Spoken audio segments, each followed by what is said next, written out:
Hello दोस्तों, नमस्कार। कैसे हो? आशा करता हूँ सब अच्छे होंगे, स्वस्थ होंगे, मस्त होंगे और अपनी परीक्षा की तैयारी बेहतर तरीके से कर रहे होंगे।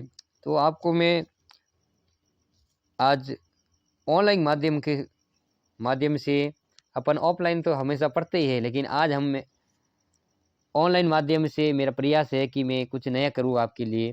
तो प्रीवियस ईयर का जो पिछले साल का जो 2025 का कक्षा 10वीं का जो संस्कृत का पेपर था, उसको हम समझ लेंगे कि वो पहले पिछले साल किस प्रकार से प्रश्न आए थे और प्रत्येक प्रश्न को किस प्रकार से अपन को उसको हल करना है।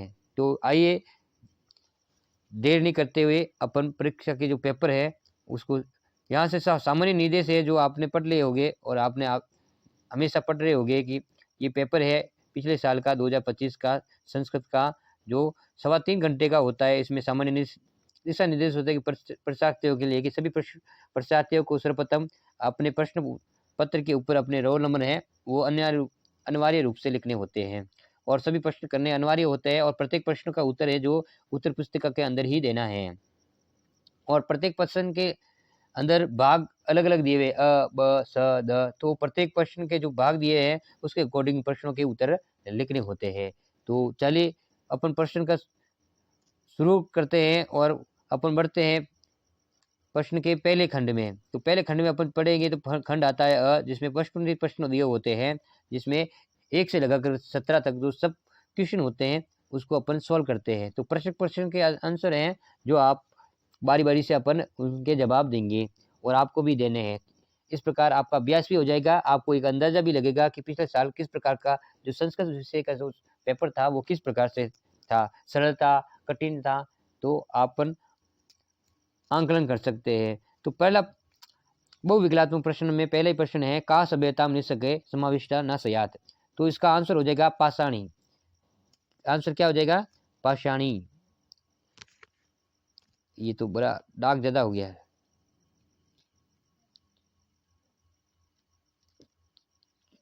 रुक जाना। ये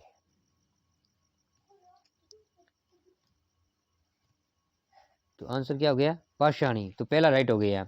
दूसरा है राजपुत्रम राजसिंह भार्यम आसीत, यानी राजा का जो पुत्र है राज सिंह उनकी पत्नी थी। तो इसका सत्यवती नहीं थी, लक्ष्मीवती नहीं थी, भानुमति नहीं थी और बुद्धिमती। तो बुद्धिमती इसका आंसर हो जाएगा बुद्धिमती।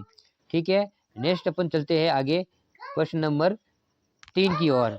तो तीसरा प्रश्न दिया हुआ है लव कुशयम पितुर नाम किम आसीत, यानी लव कुश के पिता का नाम क्या था। तो आपको पता ही है लव कुश के जो पिता है वो भगवान श्री रामचंद्र थे। तो राम प्रश्न आंसर आंसर स हो जाएगा राइट।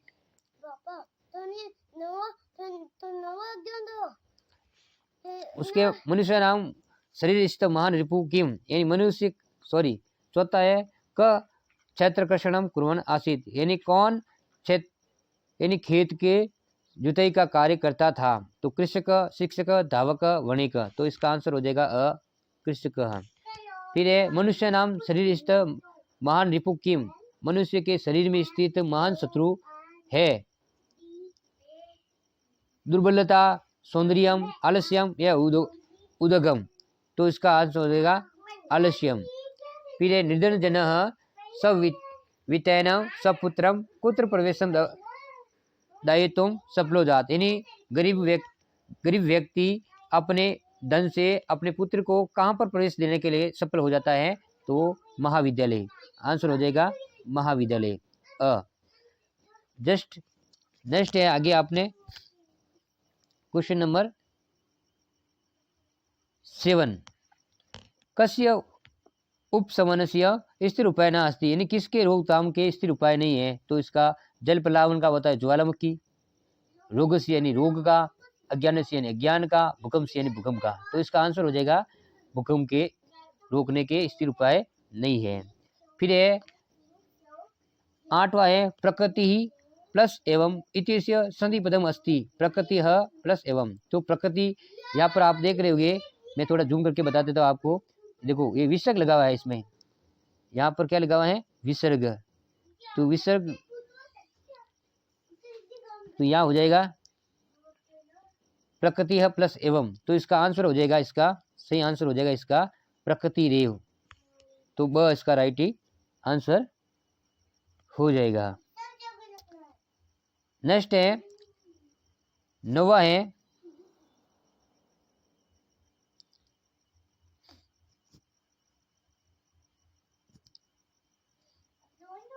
नवा जो क्वेश्चन है व्यंजन संधि उदाहरण मस्ती, यानी व्यंजन संधि का उदाहरण है इसमें। तो पहले है व्यंजन संधि का उदाहरण, है ना। बाकी ये त्योर एक, ये विषक संधि का है। न प्लस उतित, ये गुण संधि का है। विद्यालय, ये दीर्घ संधि का है। तो आंसर इसका अ राइट होगा। 10वां है विषक संधि उदाहरण मस्ती, विषक संधि का उदाहरण है। तो पहला है ना हस्ती, ये तो दीर्घ संधि का है। अनुरुक्तम अपि, अनुरुक्तम अपि, ये भी नहीं है। योजक योजक तत्र और भोजन अंते, तो इसका आंसर हो जाएगा योजक प्लस तत्र, योजक प्लस अत्र। तो इसके अंदर स राइट आंसर हो जाएगा। जगदीश इतस्य पदस्य संधि विच्छेदो अस्ति, यानी जगदीश इस पद में संधि विच्छेद होगा। तो संधि विच्छेद होगा जगत प्लस इस, राइट हो जाएगा इसका। फिर है 12वां अभित इति पद योगे का विभक्ति भवति, यानी अभित इस पद के योग में कौन सी विभक्ति होगी। तो आपका अभित है, परित है ना, उभयत है, प्रति है, हा है, धिक है। ये शब्द मैंने बताया आपको कि एक वर्ड जहाँ भी आपको देखने किसी भी वाक्य के अंदर ये आते हैं तो वहां पर कौन सी विभक्ति होगी, द्वितीया। तृतीया में आपको बताया था सम है, साकम है, सार्धम है वीणा है, अलम है, अंग विकार के योग में है। ये जहाँ पर आते हैं वहां पर कौन सी होती है, तृतीया। चतुर्थी है अलम, चतुर्थी मतलब बताया है अलम, वशिष्ठ, स्वाहा, सवधी, ये शब्द आते हैं। नम शब्द आता है, या धातु आता है, कुद धातु आता है, किसी से इससे की जाती है, किसी से द्रोह किया जाता है। तो वहां पर कौन सी विभक्ति होती है, चतुर्थी। फिर पंचमी में बताया था आपका कि ध्रुव अपाय अपदाने, यानी कोई स्थिर वस्तु होती है उसमें पंचमी विभक्ति का प्रयोग होता है। जैसे अश्वात धावक पतति, यानी अश्व से धावक गिरता है तो अश्व तो वही स्थिर रहता है, लेकिन जो धावक है वहां से नीचे गिर जाता है। तो जो स्थिर वस्तु है धावक, तो उसमें अपन पंचमी विभक्ति गई। उसके अलावा विभ धातु के योग में भी विभ धातु के योग में भी पंचमी लगती है। रक्षा करने के योग में भी पंचमी विभक्ति लगती है। ठीक है, तो नेक्स्ट चलते हैं अपन। इसका तो आंसर हो गया 12वें का हो गया राइट। फिर 13वां क्वेश्चन है। 13वां क्वेश्चन क्या क्या कहता है कि नमक शब्द के योग, या आगे नमक देखो, अभी मैंने आपको बात की थी नमक शब्द की। तो नमक शब्द के योग में आपको भी मैंने बताया कि चतुर्थी विभक्ति होती है। तो नमक शब्द यहाँ आ गया है। इसमें बताया कि नम इति पद योगे का विभक्ति भवति, यानी नम इति पद के योग में कौन सी विभक्ति होती है। तो अभी आपको बताया कि चतुर्थी, तो ये आंसर हो गया राइट। फिर अन्वधावत इत्यत्र पदे का उपसर्ग, ये अन्वधावत में इसमें आपको पता है कि इसमें यण संधि हुई है, तो अनु प्लस धावत हो जाएगा। तो अनु इसमें उपसर्ग हो जाएगा ये, तो इसका आंसर हो जाएगा द। फिर निसरहंती इत्यत्र उपसर्ग शब्द पृथक कृत्वा लिखिए, यानी इसमें उपसर्ग और शब्द को पृथक करके लिखना है। तो नी के अंदर ये स है ना, तो आपको पता है कि विसर्ग संधि में जो नी के बाद में या किसी भी वर्ड के बाद में विसर्ग आता है और विसर्ग के बाद में स आता है, तो पीछे वाला विसर्ग भी उस स में चेंज हो जाता है। तो इसका आंसर हो जाएगा निह प्लस रंती, तो ब राइट इसका आंसर हो जाएगा। नेक्स्ट आगे बढ़ते हैं अपन।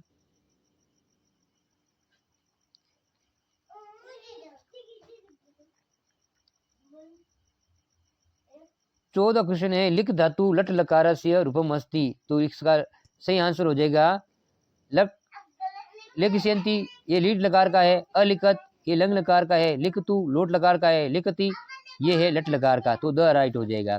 पुत्र देवयम अहम, पुत्र देवयम दृष्टवः अहम रोदिवीम रेखांकित पदे को धातु, यानी इसमें कौन सा धातु है रेखांकित पद में। तो रोदिमी में कौन सा धातु है, रुद्र धातु नहीं है। रुद्र यानी रोन, रुद्र यानी क्रोधित होना, रम यानी रमना, रुद्र यानी ये भी नहीं है। तो रुद्र इसमें धातु होगा रुद्र धातु, तो रुद्र धातु है।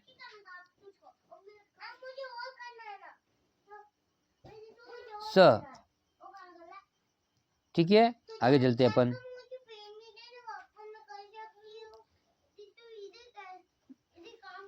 नेक्स्ट है यहाँ पर खाली जगह दी हुई है, देखा निर्देशानुसार रिक्त स्थानम पूर्यत, यानी जहाँ पर निर्देश दिए गए हैं उसके अनुसार रिक्त स्थान की पूर्ति करनी है अपन को। तो पहला दिया है संगालह खाली जगह आह, पीछे दिया है हस प्लस सत्री। तो सत्री प्रत्यय के योग में आपको बताया है कि सत्री प्रत्यय में आपको मैंने बताया है कि सत्री प्रत्यय में आपको मैंने बताया कि स और त्र, स और त के अंदर जो री की है वो स और त के अंदर जो री है उसका क्या हो जाता है लोप, पीछे बचता है अत, पीछे क्या बचता है अत, क्या बचता है दोस्तों अतः। जब इसका हम पुल्लिंग में बनाएंगे तो ये बनेगा हसत, हसन, हसनती और हसत। तो इसका संकाल है पुल्लिंग का है तो ये बन जाएगा हसन, तो इसका आंसर क्या हो जाएगा हसन। तो ये बन जाएगा दोस्तों हसन, ठीक है। दूसरा है सा माता स्वगुरुम प्रकटयति, तो कृतज्ञ प्लस तल, ये तल प्रत्यय है दोस्तों, वो स्त्री प्रत्यय है। क्या है स्त्री प्रत्यय। तल प्रत्यय का ल का लोप हो जाता है तो पीछे बता त, और त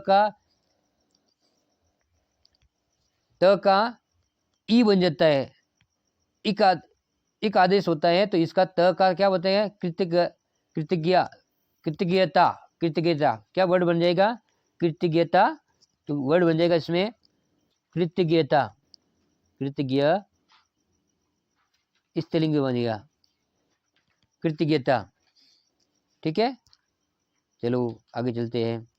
नेक्स्ट है तीसरा श्रीया वाणी, श्रीया वाणी युक्त प्लस टाप, टाप प्रत्यय हमेशा आपको पता है कि पुल्लिंग को स्त्रीलिंग में बनाने के लिए टाप प्रत्यय का प्रयोग किया जाता है। तो टाप में मैंने बताया आपको कि एक सूत्र है चुटू, चू का मतलब है च वर्ग के जितने भी वर्ण है किसी भी प्रत्यय के अंदर, यदि च वर्ग का कोई भी वर्ण आता है और टू का मतलब है ट वर्ग का कोई भी वर्ण आता है, तो उसका जो शुरुआती प्रारंभिक वो वर्ण होता है उसका क्या हो जाता है इत संज्ञा के माध्यम से हलंतन सूत्र के द्वारा उसका लोप हो जाता है।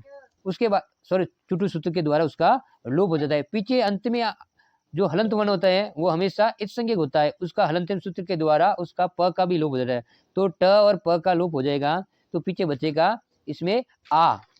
तो किसी भी शब्द के किसी भी प्रत्यय के पीछे यदि आ जोड़ेंगे अपन, जैसे युक्त है तो आ जोड़ेंगे तो क्या बनेगा युक्ता। तो स्त्रीलिंग से बनने वाले जितने भी शब्द हैं वो सारे क्या बनेंगे स्त्रीलिंग में बनेंगे, तो क्या बनेगा युक्ता, तो इसका आंसर हो जाएगा युक्ता। नेक्स्ट है चौरस्यम प्रबदम अतिथ्य, यानी चौरस्य यानी चोर प्रबदम अतिथ्य, तो पाद ध्वनि शब्द तृतीया, यानी पाद ध्वनि शब्द में तृतीय युक्ति लगानी है प्रबद अतिथि, तो चौरस्य प्राद ध्वनेन क्या आएगा पाद ध्वनि शब्देन, क्या आ जाएगा पाद ध्वनि शब्देन। तो इसमें ये पाद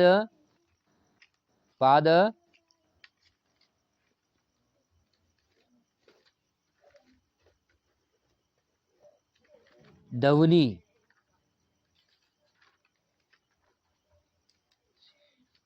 शब्देन, ये आ जाएगा आंसर, क्या आ जाएगा पाद ध्वनि शब्देन, इसका आंसर।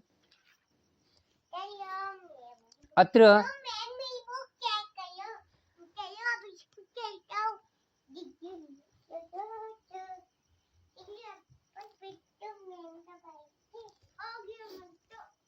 अत्र बमरा गुजंती, तो पुष्प शब्द से सप्तमी बहुवचन, पुष्प शब्द की सप्तमी बहुवचन लगानी है, सप्तमी युक्ति पुष्प शब्द में और तो आपको बताइए है कि पुष्प शब्द की जो प्रथमा और द्वितीय है वो सेम चलेगी, अदरवाइज जितनी भी है आगे वाली तृतीय से लगाकर सप्तमी वो राम शब्द की तरह रहती है। तो राम शब्द की सप्तमी बहुवचन क्या होती है रामेशु, तो इसमें पुष्प शब्द की क्या हो जाएगी सप्तमी बहुवचन पुष्पेशु, क्या हो जाएगी पुष्पेशु, तो पुष्पेशु हो जाएगी पुष्पेशु, ये हुई सप्तमी बहुवचन पुष्पेशु, तो इसका आंसर हो जाएगा पुष्पेशु भ्रमरा गुजंती। नेक्स्ट चलते हैं अपन, तीसरे क्वेश्चन लिखा है अधोलिखित गद्यांशम पठित्वा एतत् आधारित प्रश्नानाम उत्तराणि यथा निर्देश लिखित। यानी अधोलिखित का मतलब है नीचे लिखे गए गद्यांश को पठित्वा यानी पढ़ करके एतत् आधारित यानी यहाँ पर इसके आधारित दिए गए प्रश्नों के उत्तर यथा निर्देश यानी जैसा निर्देश किया गया है वैसा लिखना है। महाराणा प्रताप जन्म, ये पैराग्राफ दिया हुआ है। इसमें पहला आंसर पहला है, ये देखो पैराग्राफ को थोड़ा छोटा कर देते हैं, ये अब आपको आसानी से समझ में आ जाएगा। एक पदेन उत्तरण, महाराणा प्रताप से पितृ नाम किम आसीत, महाराणा प्रताप के पिता का नाम क्या था। तो महाराणा प्रताप का पिता का क्या नाम था, तो महाराणा प्रताप का पिता का नाम क्या था, उदय सिंह। तो महाराणा प्रताप का पिता का नाम क्या था, उदय सिंह। तो इसका आंसर हो गया उदय सिंह। दूसरा है दोस्तों, महाराणा प्रताप से अश्व से नाम की मास्ती, महाराणा प्रताप के घोड़े का क्या नाम था, अश्व के यानी घोड़े का नाम, महाराणा प्रताप के घोड़े का क्या नाम। तो इस पैराग्राफ के अंदर ही आपको मिल जाएंगे सारे आंसर। आप थोड़ा सा आपको मेहनत करनी है। तो इस पैराग्राफ के अंदर ये देखो लिखा हुआ है चेतक। तो ये महाराणा प्रताप के घोड़े का क्या नाम था, चेतक। ठीक है, आगे तो पूर्ण वाक्य में उत्तर देना है। ये तो थे एक पद में। अब आपको पूर्ण वाक्य में महाराणा प्रताप से जन्म कदा अभूत, यानी महाराणा प्रताप का जन्म कब हुआ था। तो महाराणा प्रताप का जो जन्म है वो कब हुआ था, तो महाराणा प्रताप का जो जन्म है वो यहाँ पर लिया हुआ है, महाराणा प्रताप से जन्म। तो पहले महाराणा प्रताप से जन्म, महाराणा प्रताप का जो जन्म है वो 1540 ईताबदस्य मही मासस्य नवमी दिनांके मेवाड़ स्थित प्रसिद्ध कुंभलगढ़ दुर्गे महाराणा प्रताप उदय सिंह पुत्र रूपेण अभवत। तो यहाँ तक आपका आंसर हो जाएगा, यहाँ तक आपके प्रश्न का जवाब हो जाएगा। चलो नेक्स्ट चलते हैं अपन आगे।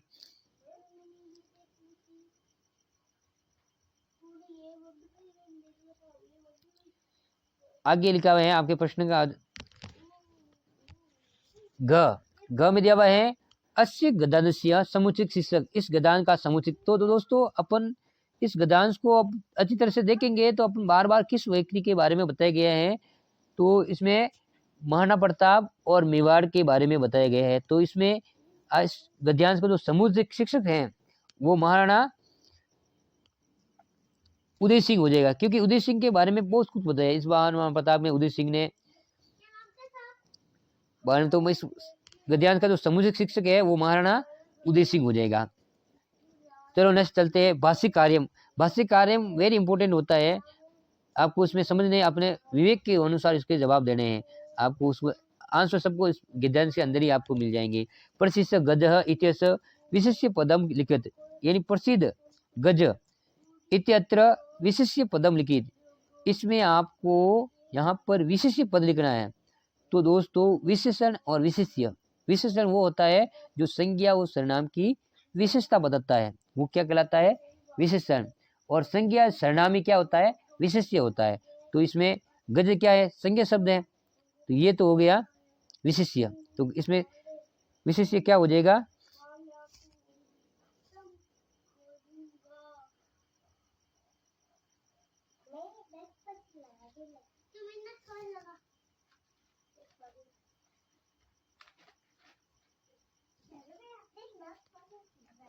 गज। ठीक है, चलो नेक्स्ट चलते हैं। उसके आगे वाजी इत्यस्य पर्याय पदम गद्यांश चित्वा लिखित, यानी वाजी इस पद का पर्यायवाची शब्द गद्यांश में चुन करके लिखना है। तो वाजी का पर्यायवाची हो गया अश्व, क्या हो जाएगा, वाजी कहते हैं घोड़े को ही पर्यायवाची शब्द है, तो इसका हो जाएगा अश्व। ठीक है, आगे दिया है एक राम प्रसाद नामक प्रसिद्ध गज अपि आसित, यानी एक राम प्रसाद नामक प्रसिद्ध गज भी था। इत्यत्र आसित इति क्रियापद से कर्ता पदम लिखी, यानी क्रियापद, इस कर्ता, क्रियापद का मतलब इस क्रियापद का इस क्रियापद का कर्ता पद कौन सा है। तो ये इसका आंसर ढूंढने के लिए आपको इसी पैराग्राफ में ये लाइन ढूंढनी है आपको। यानी जब भी आप परीक्षा देने जाते हैं तो आपको घबराने की नहीं, आसित जहाँ लिखा है इस पैराग्राफ में उसका कर्ता आपको ढूंढना है। तो आसित क्या लिखा है, ये देखो है ना, ये लिखा हुआ देखो सबसे लास्ट में। तो इसका जो क्रियापद प्रसिद्ध गद आसित, तो इसका क्रियापद हो जाएगा महाराणा प्रताप। तो आंसर क्या हो जाएगा इसमें, महाराणा प्रताप।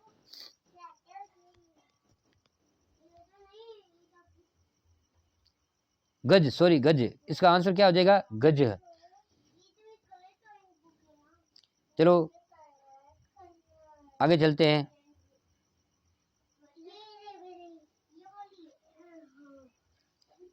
आगे इसमें दिया हुआ है, तो इसका क्रियापद हो जाएगा गजः। नेक्स्ट, राजन अलम अति दक्षिणेन रेखांकित पदे विभक्ति तत्कारणम च लिखित। जो चौथा क्वेश्चन है, आप देखेंगे बोर्ड के अंदर जो प्रश्न नंबर 4 है उसमें लिखा है राजन अलम अति दक्षिणेन रेखांकित पदे प्रयुक्त विभक्ति के कारण। तो आपको मैंने कारक पढ़ाया था, आपको बताया था कि विभक्ति और कारण आपको बताने हैं, तो इसमें विभक्ति भी बतानी है। तो विभक्ति कौन सी है, अभी मैंने शुरुआत में आपको बताया था कि अलम शब्द के योग में कौन सी लगती है, तृतीया। तो तृतीय विभक्ति, विभक्ति तो हो गई तृतीया, और कारण क्या हो गया, अलम शब्द के योग में। तो ये हो गया आपके चौथे के बाद में पांचवा है अधोलिखितो संख्यावाची शब्दों संस्कृत लिखित। अधोलिखित यानी नीचे लिखे गए संख्यावाची शब्दों को संस्कृत में लिखनी है। तो 105 और 150 इसको अपन संस्कृत में लिखना है। तो इसको 105 को अपन 105 को कैसे लिखेंगे संस्कृत में, तो इसको अपन देखो 105 को कैसे लिखे संस्कृत में, तो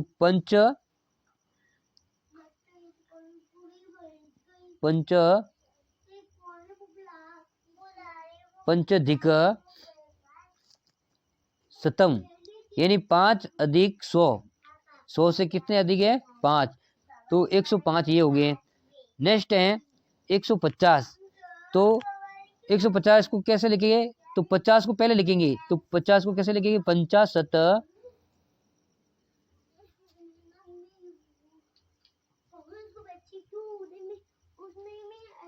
यानी 50।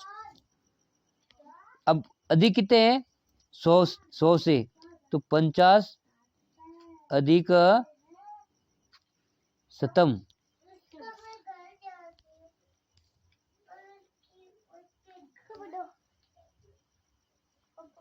एक शतम, एक शतम, पंचाधिक एक शतम। तो ये हो गया दोनों के। चलो अब चलते हैं नेक्स्ट प्रश्न नंबर 6। प्रश्न नंबर 6 पर, तो प्रश्न नंबर 6 क्या कहता है, देखो इसको थोड़ा जूम करेंगे तो अपन पता जाएगा। धेनुनाम माता सुरभि आसीत यानी रेखांकित पदम आधारित तृतीय प्रश्न निर्माण क्रोध, यानी धेनुनाम धेनुओं की माता है, सुरभि है, वो रेखांकित जो पदम रेखांकित किया गया है वो उसका प्रश्न निर्माण बनाना है अपनों को। तो धेनुनाम, तो धेनुनाम में कौन सी विभक्ति है, तृतीय विभक्ति, सॉरी षष्ठी बहुवचन का है। तो षष्ठी बहुवचन का अपन को प्रश्न बनाएंगे, तो प्रश्न क्या बन जाएगा, कासाम माता सुरभि आसित। तो धेनुनाम की जगह क्या आ जाएगा, कासाम। तो प्रश्न क्या आ जाएगा, कासाम, क्या आ जाएगा, कासाम, ये काशाम। तो यहाँ पर आपको लिख लेना है काशाम, इस पे क्या आ जाएगा, धेनुनाम की जगह क्या आ जाएगा, काशाम। काशाम माता सुरभि आसित। और प्रश्न जब खत्म होता है तो पीछे प्रश्न खत्म होता है तो प्रश्नवाचक चिन्ह भी लगाना है, पूरा लिखना है, पूरा लिख करके प्रश्नवाचक चिन्ह भी लगाना है, तब आपको पूरा 1 नंबर मिलेगा। ठीक है, चलो नेक्स्ट चलते हैं। नेक्स्ट है अधोलिखित श्लोकस्यम हिंदी भाषायाम सप्रसंगम भावात लिखित, यानी आपको नीचे लिखे गए श्लोक का हिंदी भाषा में प्रसंग सहित भावार्थ लिखना है। इसमें आपको प्रसंग भी लिखना है, यानी ये पाठ है, वो ये श्लोक है वो कहाँ से लिखा है, और उसका भावार्थ भी लिखना है। ठीक है, ये तो हो गया। फिर अधोलिखित अन्वय को चुन करके लिखना है। तो इसमें एक राजहंस्यन ये पहला पढ़ना है, और इसको तो ये सरल ही है अन्वय। तो इसका आपको तो पहले तो इसमें खाली जगह में आपको पहली खाली जगह में आ जाएगा राजहंसेन, पहली खाली जगह में क्या आ जाएगा, राजहंसेन। दूसरी खाली जगह में ये 1 नंबर पे आ जाएगा दूसरी खाली जगह में आएगा शोभा, ये 2 नंबर पे आ जाएगा, ये 2 नंबर पे आ जाएगा। ठीक है, तीसरी खाली जगह में क्या आएगा,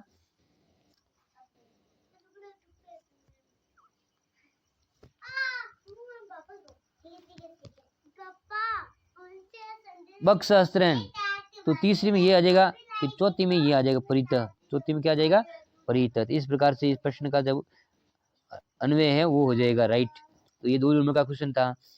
चलो नेक्स्ट चलते हैं। नेक्स्ट है नोवा, अपनी पाठ्य पुस्तक में से 2 श्लोक लिखने, कोई जो इस प्रश्न पत्र में नहीं आए हो, ऐसे 2 श्लोक लिखने अपनी बुक्स में से जो इस प्रश्न पत्र में नहीं हो। तो ये 2 जो श्लोक है वो 9वें में आपको लिखने हैं। फिर 10वां है अधोलिखित पाठ्यों कच्ची एकस्यम पाठसारम हिंदी भाषा में लिखी, यानी 2 पाठ दिए हुए, एक तो है शिशु लालनम और एक भूकंप विभीषिका। इन दोनों में से किसी एक पाठ का आपको अपनी भाषा में, हिंदी भाषा के अंदर आपको इसका पाठ का सारा लिखना है। 11वां है खंड स, और प्रश्न नंबर 11 है अधोलिखित गद्यांश को पढ़ करके इसके प्रश्नों के उत्तर यथा निर्देश जैसे दिया गया है उसको आपको प्रश्नों के उत्तर देने हैं। तो इसमें प्रश्न पहला है एक पदेन उत्तरत कृषक किम कुर्णाम आसीत, यानी कृषक क्या करता था, किसान क्या करता था, तो किसान क्या करता था, तो कृषक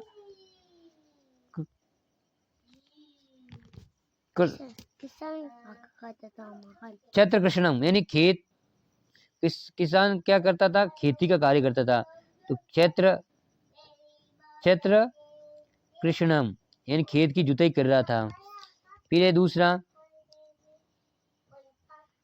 है पूर्ण वाक्य मूत्रम, वृषभ कुत्र प्रपात, यानी बैल कहाँ पर गिर गया था, तो बैल कहाँ पर गिर गया था, तो क्षेत्र प्रपात है, तो क्षेत्र यानी खेत में, खेत पर गया था, तो किस जो है वृषभ यानी बैल है ना, खेत में गिर गया था। आगे चलते अपन, आगे है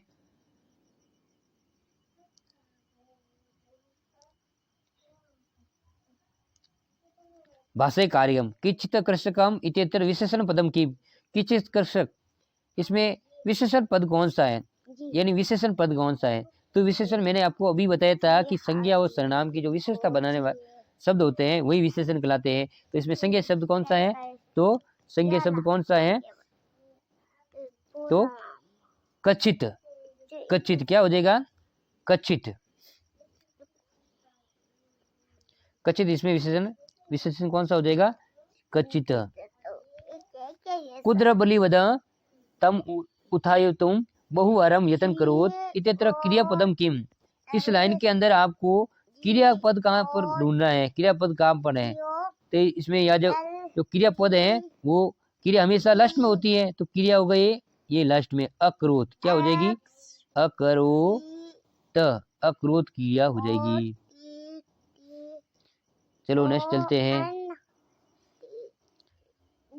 अग्रिम दिने स आरक्षी चोर भी होगे तम न्यायालय नीतवान न्यायाधीशों बकीम चंद्र, ये दूसरा है जो है आपका गद्यांश, उसको पढ़ करके, तो दूसरा है कि ये प्रश्न को पढ़ के गद्यांश को पढ़ के उत्तर देना है। एक पदेन न्यायाधीश नाम की मासिद, यानी न्यायाधीश का नाम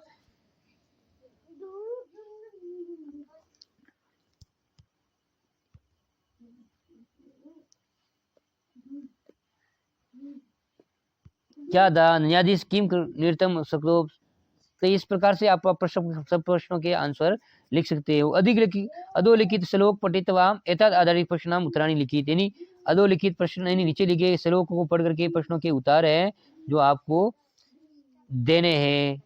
अंबोदा कुत्र संति, अंबोदा कुत्र संति, तो अंबोदा कुत्र संति, तो इसका हो जाएगा वृक्ष।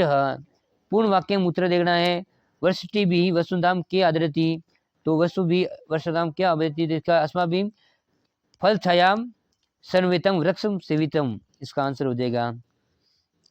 चलो नेक्स्ट चलते हैं 7वां।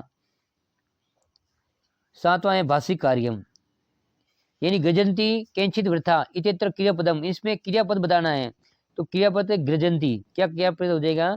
गृजंती। क्रियापद कौन सा हो जाएगा?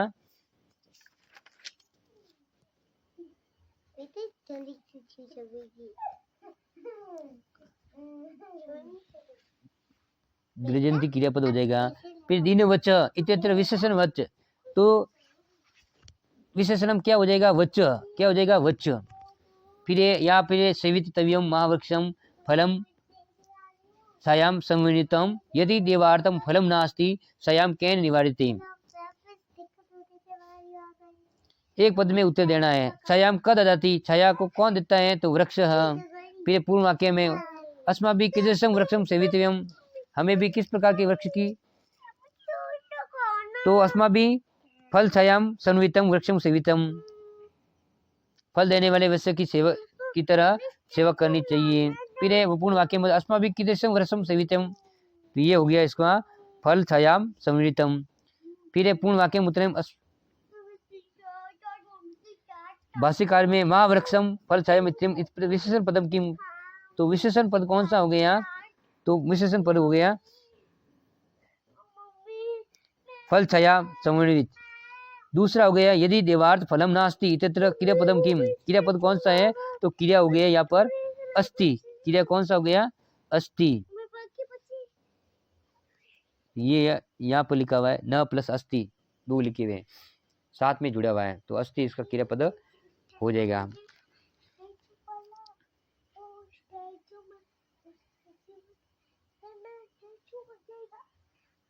आगे ये क्वेश्चन नंबर 13, 13वां क्वेश्चन है निम्नलिखित नाट्यांश को पढ़ करके प्रश्नों के जवाब देने हैं। निम्नलिखित नाट्यांश को पढ़ करके प्रश्न के जवाब देने हैं। तो नाट्यांश के जो प्रश्न है इसमें लिखा है पूर्ण वाक्य में उत्तर देना है। लव कुशयम वंश से कर्ता कौन? लव कुश के वंश के कर्ता कौन है? लव के तो राम, भगवान श्री राम, तो कर्ता क्या हो जाएंगे? इसमें आंसर हो जाएगा राम। प्रश्न का आंसर हो जाएगा राम। लव कुश के कर्ता राम। भाषिक कार्यक्रम अवाम यमलो वाक्य अस्मिन सर्वनाम पद, इसमें वाक्य, इस वाक्य में सर्वनाम कौन सा है? तो इसमें सर्वनाम कौन सा है? तो इसका सर्वनाम हो जाएगा अवाम। ठीक है, नेक्स्ट चलते हैं।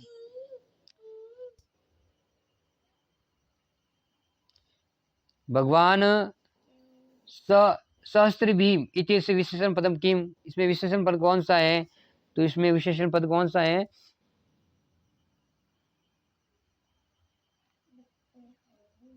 भगवान। कौन सा है? भगवान।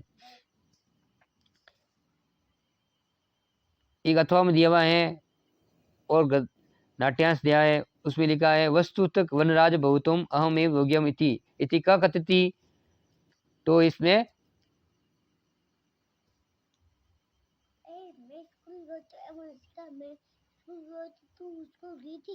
काक, तो इसका आंसर हो जाएगा काक। दूसरा है पूर्ण वाक्य उत्तरम क वातावरण कर्कश ध्वनि अकरोति, क वातावरण तो काक। भाषिक कार्यक्रम क जलम अपि इत्यत्र क्रियापदम जलम अपि क्रियापदम किम, इसमें क्रियापद कौन सी है? तो जलम अपि, जिसका क्रियापद हो जाएगा। कृष्ण वनम अहम इत्यादि विशेषणम, तो विशेषणम क्या हो गया? कृष्ण क्या हो जाएगा? कृष्ण। आगे चलते हैं। यथा निर्देश उत्तर देना है। 14 में आपको जैसा निर्देश दिए गए है चतुर्नाम युगानाम समाहार, समस्त पद लिखी, इस पद का समस्त पद लिखना है। चतुर्नाम युगानाम समाहार यानी 4 युगों का समाहार। तो जहाँ पर भी समाहार शब्द आता है वहां पर कौन सा समास होता है? तो वहां पर होता है दिगु। कौन सा होता है? दिगु। तो इसका आंसर हो जाएगा दिगु। कौन सा हो जाएगा? दिगु। दिगु में बताया, दिगु तो में बताया कि समाहार या समूह शब्द का होता है और संख्यावाची होता है। पूर्व पद कौन सा होता है? संख्यावाची, यानी चतुर्युगानाम समाहार। तो चतुर्युगम क्या हो जाएगा? समस्त पद क्या हो जाएगा? चतुर्युगम। चतुर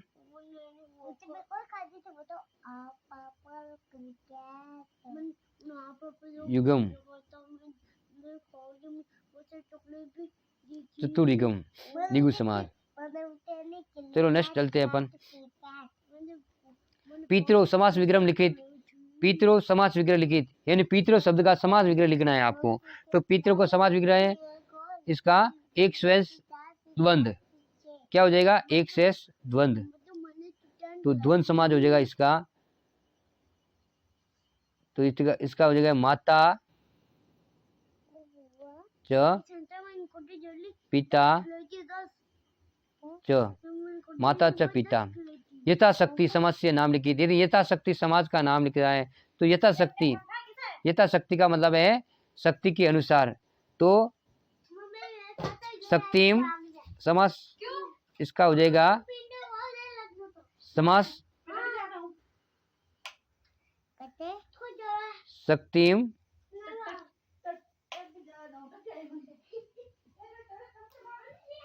अंतिक्रमीय।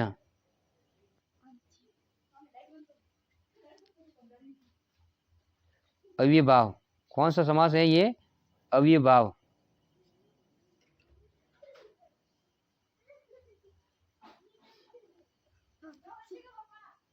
नेक्स्ट चलेंगे अपन आगे।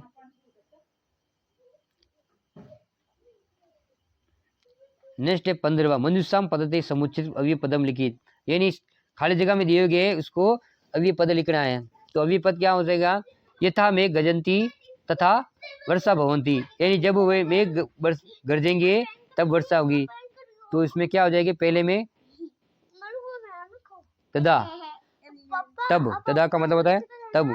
यदि पुस्तकम न पढ़िष्याम तही अनुत्तीर्ण भविष्याम, यानी पुस्तक नहीं पढ़ोगे तो, तही का मतलब है तो, तही तो अनुत्तीर्ण फेल हो जाओगे। फिर एक भोजनम न मिलती तावत बहुभुषाम भवती, तो यावत यानी जब तक, यावत इसमें क्या हो जाएगा, यावत यानी जब तक भोजन नहीं मिलता तब तक भूखा होगा, जब तक भोजन नहीं मिलता तब तक भूख होती है। फिर नेक्स्ट लिखा है भगवान नरेंद्रम राजकीय उच्च माध्यमिक विद्यालय हरिनगर छात्र रुग्ण कारणाय दिन तिरस्यम अवकाशम प्रार्थना पत्रम लिखित, यानी आपको नरेंद्र मान करके राजकीय उच्च माध्यमिक विद्यालय हरिनगर के छात्र हो और आपको बीमारी के उपलक्ष्य में आपको 3 दिन के आवश्यक अवकाश के लिए प्रार्थना अपने प्रार्थनाचार्य को प्रार्थना पत्र लिखना है। ठीक है, इसके बाद में या आप प्रार्थना पत्र लिखो या फिर आप नगर उद्यान में की व्यवस्था नहीं है उसके बारे में आपको बाल क्रीड़ा समाधान भी नहीं है, इसकी व्यवस्था के लिए आपको नगर पालिका जो अध्यक्ष है उनको खाली जगह के सहायता से आपको पत्र लिखना है नगर पालिका चेयरमैन को। तो इस प्रकार से आपका ये था। उसके बाद में 17वां क्वेश्चन है जो आपको खाली जगह यानी अध यानी नीचे पदत्त चित्र को देकर के मनुष्यायम पदत्त शब्दानाम सहायताम संस्कृतम 8 वाक्यम लिखी, यानी संस्कृत में 8 वाक्य लिखना है। यानी रेल यानम है यात्री ने, यहाँ पर रेल यान है, रेल को दर्शाया गया है, यात्री को दर्शाया गया है।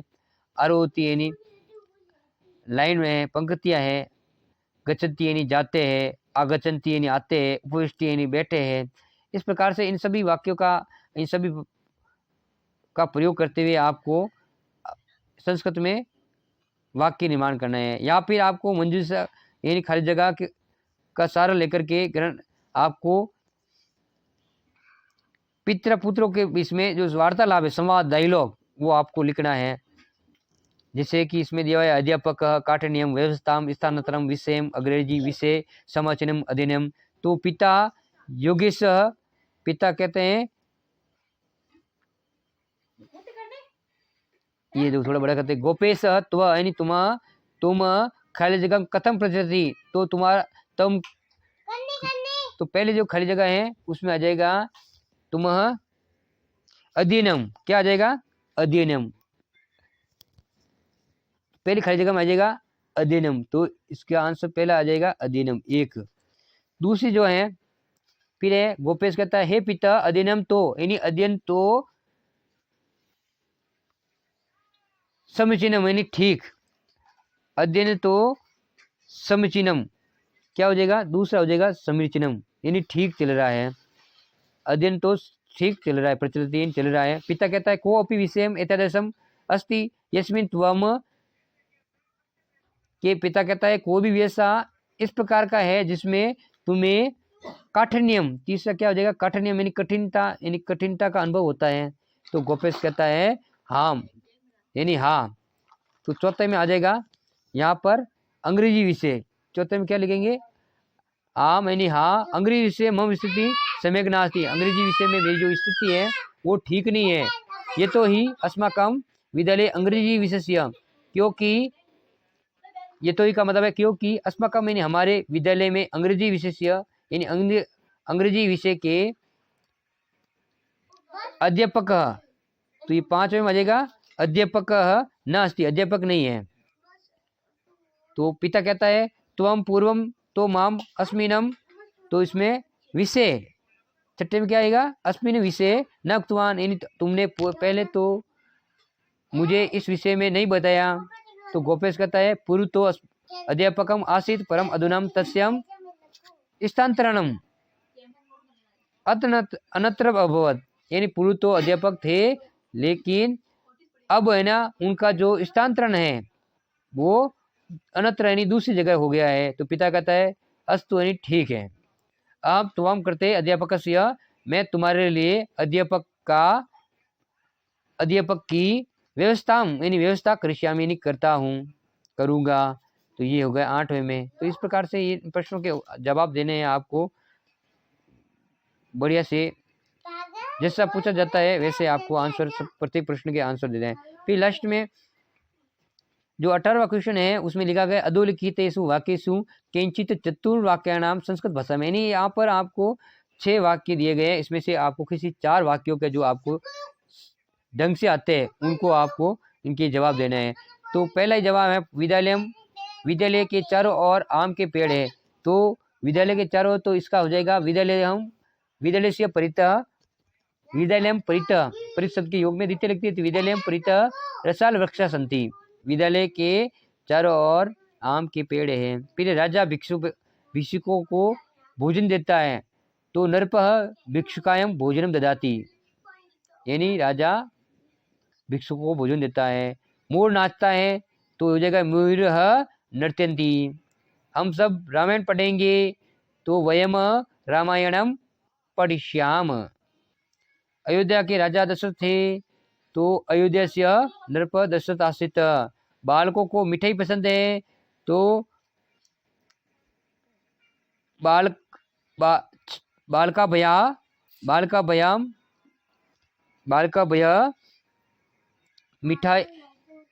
मिठाई मिष्ठानानि रोचन्ते। नेक्स्ट है अधोलिखितानि वाक्यानि क्रम रहितानि सन्ति, क्रम युता, यानी आप यहाँ पर जो क्रम संयोजन करके आपको लिखना है। तो पहले इसमें आपको क्रम यथा क्रम आपको लिखना है। तो पहले में हो जाएगा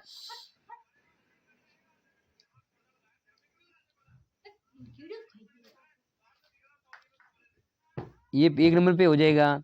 दूसरा जगह तदा स नदी जले, ये दूसरा हो जाएगा। तीसरा में हो जाएगा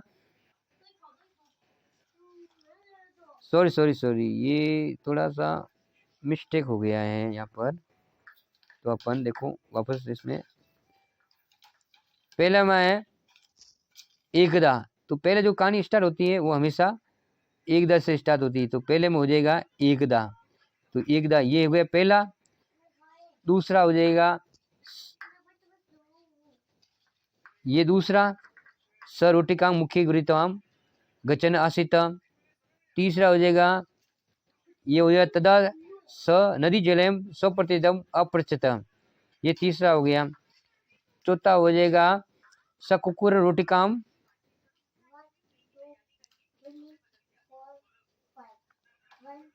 चौथा का चौथा हो जाएगा रोटिकाम प्राप्तुम तेन स युधाय मुखम उदरती। फिर ये पांचवा,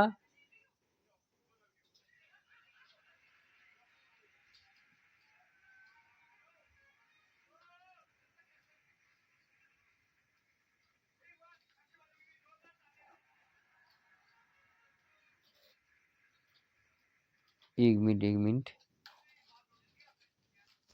ये हो गया पहला। दूसरा हो गया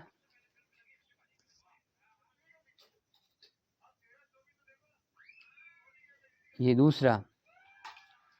तीसरा हो गया तदा वाला, तदा जले।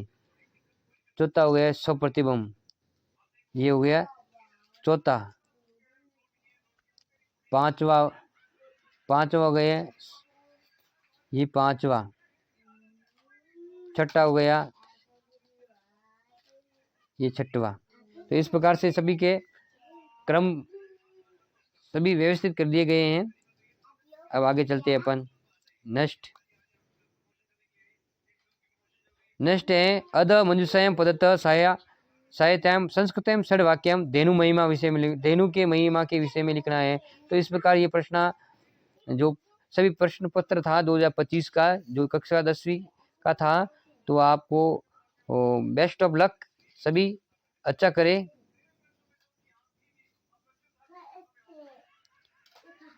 Thank you.